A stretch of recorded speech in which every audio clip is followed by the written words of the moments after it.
In this video, I'll show you my experience with new MacBook Pro M4. Like how does it perform, about the battery life, or even if it's worth the money or not. So the story of this video started 3 weeks ago, where I did a client shoot and I needed someone to help me out in editing. I asked my girlfriend if she can help me out, and guess what? She said yes.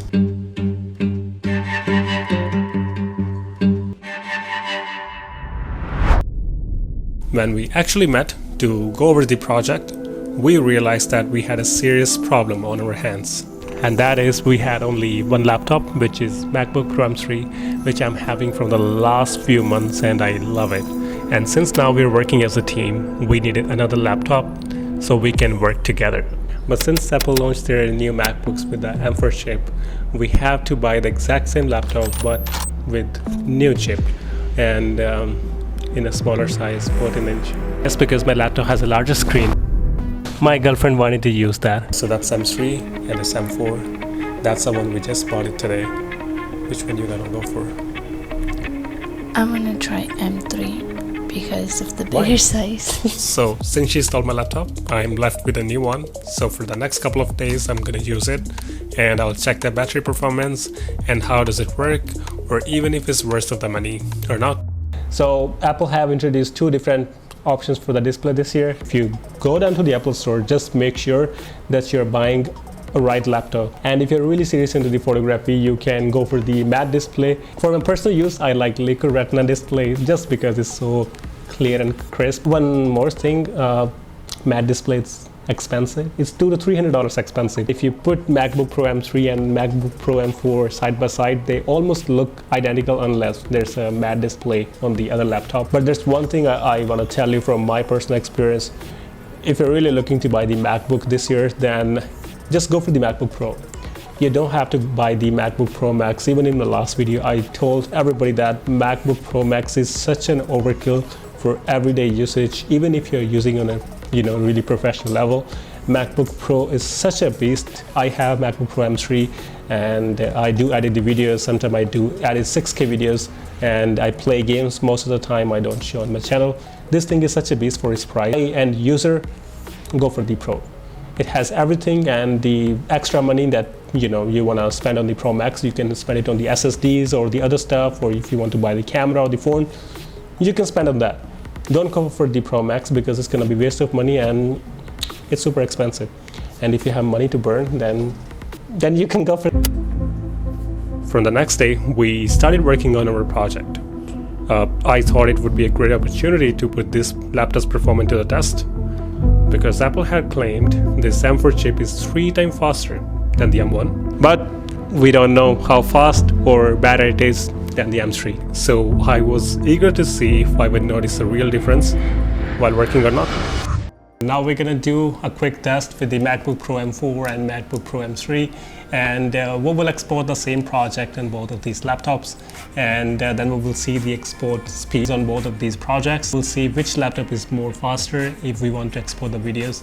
I do have high hopes for my MacBook Pro M3 just because I spent a lot of money on it. Which one gonna win? M4. 3, 2, 1, go.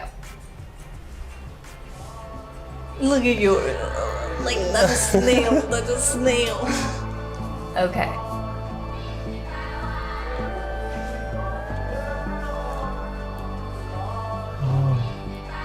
It's neck to neck, I would say. Yeah. Few seconds.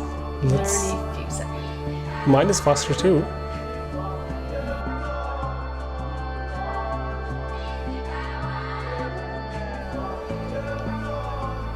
Okay, mine is done. M4. It's done. Just with few seconds. Okay. Few seconds. Just few literally seconds. 3 seconds behind, which is nothing. I'm quite impressed. It was such a short video, right? Yeah. So if it's like hour long or 30-minute long, there will be this M3 will be like few minutes behind. For M3, we were using high-speed Samsung SSD to export the project, and for the M4, we were using just the SD card, which is usually slow. Performs really well. Yeah. No, there's no surprise. Like, it's faster, of course. It is faster than M3. Of course, like if they're giving you something new, they have to improve some things, and then I think speed is one of the things that they have really improved. I enjoy writing scripts at night, and when I do, I like to have some music on in the background. Honestly, the sound quality is pretty much similar to my MacBook M3, but what I really appreciate is how smoothly it handles the multitasking. So from the last 2 days, I'm using this laptop for all of my multitasking stuff. Oops. And me and my girlfriend, we both used it. Actually, she used it just for a couple of hours, but we both like the performance of it. I used it for the video edits, doing a lot of photo edits, and doing a lot of multitasking stuff. So far, I'm impressed by the performance. It handles everything really well. It doesn't mean that my MacBook Pro M3 doesn't handle it really well, but in this one, they actually improved the performance. So this one it feels pretty smooth. Even if you open 10 plus apps in one shot, it's not gonna lag.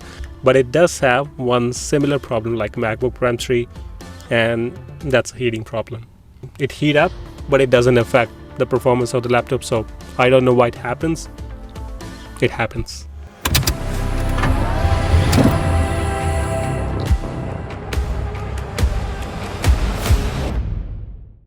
So when it comes down to the battery performance, it totally depends how you're gonna use this laptop. So if you're doing a lot of multitasking, like doing the video edits, editing your photos, writing scripts, listening some music, and doing the internet exploring, then battery will last around 6 to 7 hours. This is what I noticed. But if you're just using it for listening some music and doing your school projects, then the battery will last for more than a day, which I feel like is a huge improvement, because in my MacBook Pro M3, even if I use it for the regular light work, it doesn't last for more than 12 hours. So the question is this MacBook Pro M4 the right choice for you? If you're really into a professional work and need high performance laptop with a matte display, then it might be worth of the upgrade. But if you're already rocking the MacBook Pro M3, honestly, you can probably stick it with for now. And I also want to thank my girlfriend for helping me out on this project, and thank you everyone for continuous support. It really means a lot, and I'll see you guys in the next one.